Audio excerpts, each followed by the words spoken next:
പക്ഷെ അപ്പോഴും എന്റെ ചോദ്യം 15 മാസമായി എന്റെ വിനീതമായ അഭ്യർത്ഥന നിങ്ങളുടെ ചാനലാണ് അത് പറഞ്ഞത്.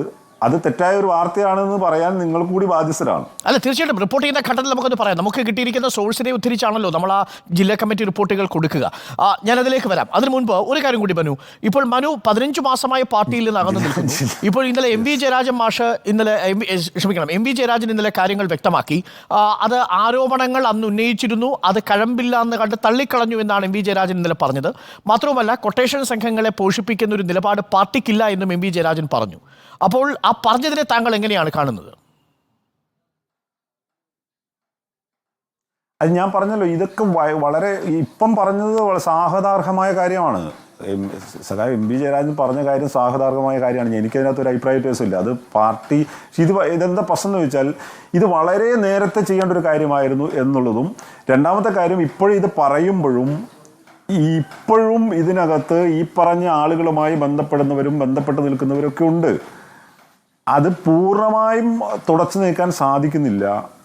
അതിൻ്റെ എല്ലാം അലവുകൾ പല ഭാഗത്തായിട്ടുണ്ട് എന്നുള്ളതാണ്. ഇത് താങ്കൾ ഒറ്റപ്പെട്ടു പോവുകയാണോ? താങ്കളുടെ നിലപാടിനെ പിന്തുണയ്ക്കുന്ന ആരെങ്കിലും ജില്ലാ കമ്മിറ്റിയിൽ ഉണ്ടായിരുന്നോ? അല്ല,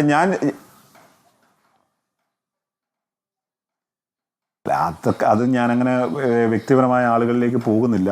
അത് ഇതിനോട് അഭിപ്രായം ഉള്ള ആളുകൾ ഒരുപാടുണ്ടെങ്കിലും എല്ലാവരും ഒരു നിശബ്ദ ഭൂമിയിലാണ് ജീവിക്കുന്നത്. അതതിൻ്റെ ഒരു പ്രശ്നം. പക്ഷെ താങ്കൾ ഇതിന്റെ ഒരു സംവിധാനം എനിക്ക് മനസ്സിലായി. താങ്കൾ പുറത്തു വരുമ്പോൾ പക്ഷേ ഈ ആകാശ് തില്ലങ്കേരി ആവട്ടെ, ആ സംഘങ്ങളാവട്ടെ, അവരെ ഒന്നും ഇപ്പോൾ പാർട്ടി പരിഗണിക്കുന്നതേയില്ല. ഈ കൊട്ടേഷൻ സംഘങ്ങളുമായി ബന്ധപ്പെട്ട് ഇവരുടെ ബന്ധം, ആ സ്വർണ്ണക്കടത്ത് വിഷയം വന്നതിന് ശേഷം പാർട്ടി തുടർന്നിട്ടില്ല എന്നാണ് പാർട്ടി പറയുന്നത്. ഞാൻ മനസ്സിലാക്കുന്നതും അങ്ങനെയാണ്.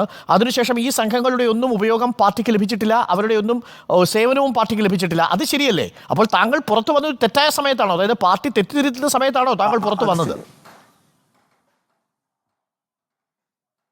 അല്ല, ഞാനിത് നേരത്തെ തന്നെ, ഇതിപ്പോഴല്ലല്ലോ, ഒരു വർഷം മുമ്പ്, ഒരു വർഷത്തിനധികമായി ഞാൻ ഈ പരാതി ഉന്നയിക്കുന്നത് 2 വർഷം ആയി.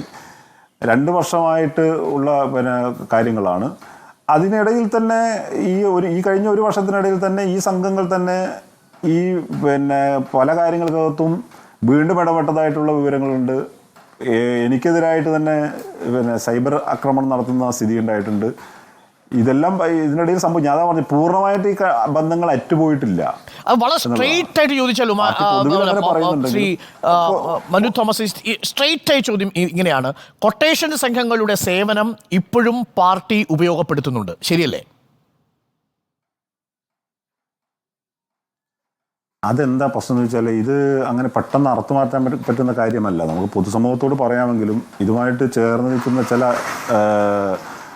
മുൻകാല ബന്ധങ്ങളും പല കാര്യങ്ങളും ഉണ്ടല്ലോ. അങ്ങനെ പൂർണ്ണമായിട്ടൊന്നും അറുത്തുമാറ്റി പോകാൻ പറ്റുന്ന കാര്യമല്ല. പക്ഷേ ഇപ്പോൾ പാർട്ടി പൊതുസമൂഹത്തിന് മുമ്പിൽ തുറന്ന് പറഞ്ഞിരിക്കുന്നു എന്നുള്ളത് ഒരു പ്രധാനപ്പെട്ട കാര്യമാണ്. പക്ഷേ അതിൻ്റെ കണ്ണി വേരറ്റുപോയി എന്ന് ഞാൻ വിശ്വസിക്കുന്നില്ല.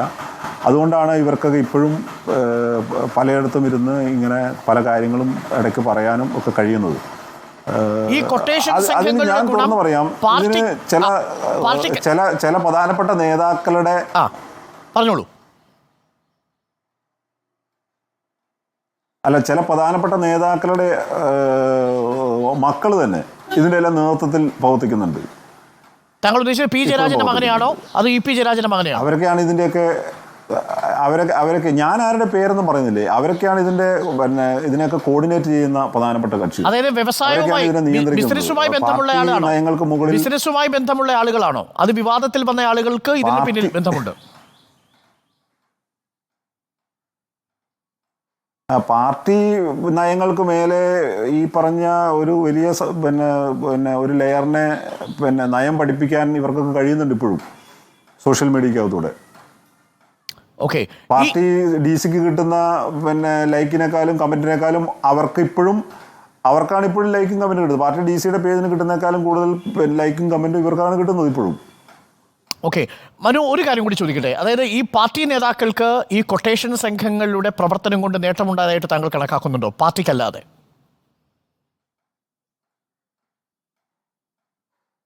അവർക്ക് നേട്ടമുണ്ടായെന്നുള്ളൂ. വ്യക്തിപരമായി ഇവർ ഉപയോഗിച്ചിട്ടുണ്ടോ കൊട്ടേഷൻ സംഘത്തെ? പാർട്ടിക്ക് വേണ്ടി അല്ലാതെ. പാർട്ടിക്ക് വേണ്ടി ഓപ്പറേഷൻസിൽ പങ്കെടുത്തിട്ടുണ്ട് എന്നത് താങ്കളുടെ വാക്കുകളിൽ നിന്ന് വ്യക്തമാണ്. പക്ഷേ നേതാക്കൾക്ക് വേണ്ടി ഈ കൊട്ടേഷൻ സംഘങ്ങൾ എന്തെങ്കിലും ചെയ്തു കൊടുത്തിട്ടുണ്ടാവുമോ? അങ്ങനൊരു ആരോപണം താങ്കൾക്കുണ്ടോ? അല്ല, തീർച്ചയായും ഇവരൊക്കെ തമ്മിൽ നല്ല ബന്ധങ്ങളായിരുന്നല്ലോ. ആ ബന്ധങ്ങളെ ഏതെല്ലാം തരത്തിൽ ഉപയോഗിച്ചു എന്ന് പറയാൻ കഴിയില്ല. അത് ഇതിപ്പോൾ ഇവിടെ മാത്രമുള്ള കാര്യമല്ലല്ലോ. ഇതിപ്പോൾ എല്ലാ സ്ഥലത്തും ഇത്തരം രാഷ്ട്രീയ പാർട്ടികളും സംവിധാനവും ഒക്കെ ആയിട്ട് ബന്ധപ്പെട്ട് പല സ്ഥലത്തും പരിശോധിച്ച് ഇതൊക്കെ കാണാൻ വേണ്ടി സാധിക്കും. അത് ഈ കാലഘട്ടത്തിൻ്റെ പ്രത്യേകതയായിരിക്കും ചിലപ്പം. ഇത്തരത്തിലുള്ള പല സഹായങ്ങളും സേവനങ്ങളും ഒക്കെ അപ്പുറം ഇപ്പുറമൊക്കെ നടത്തിക്കൊണ്ടാണ് പല ആളുകളും മുമ്പോട്ട് പോകുന്നത്. അത് ഇവിടെ കണ്ണൂർ ജില്ലയുടെ മാത്രം പ്രത്യേകത. ഒരു കാര്യം കൂടി നമ്മൾ അവസാനിപ്പിക്കുമ്പോൾ, ഈ കൊട്ടേഷൻ സംഘങ്ങളുമായി ബന്ധം അറുത്തുമാറ്റാൻ കഴിയില്ല എന്ന് മനു പറയുമ്പോൾ, പാർട്ടിയുടെ പല രഹസ്യങ്ങളും ഈ കൊട്ടേഷൻ സംഘങ്ങൾക്കറിയാം. അതുകൊണ്ടാണ് കൊട്ടേഷൻ സംഘങ്ങൾക്ക് അറുത്തുമാറ്റാൻ പാർട്ടിക്ക് കഴിയാത്തത്. അങ്ങനെയാണോ?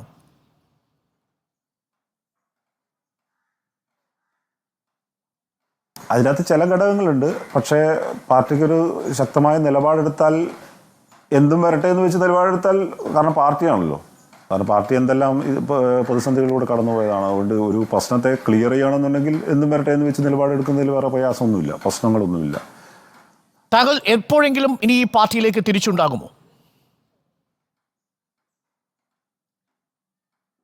അല്ല, ഞാനിപ്പം നിശബ്ദമായിരിക്കാനാണ് തീരുമാനിച്ചിരിക്കുന്നത്. അത് നമ്മളെ എന്താ പറയുക, വരുന്ന കാലത്തിൽ എങ്ങനെയാണ് എന്ത് എന്നുള്ളതിനെ സംബന്ധിച്ച് നമുക്ക് രൂപപ്പെടുക, അപ്പോൾ ആലോചിക്കുക എന്നുള്ളത് മാത്രമേ ഉള്ളൂ.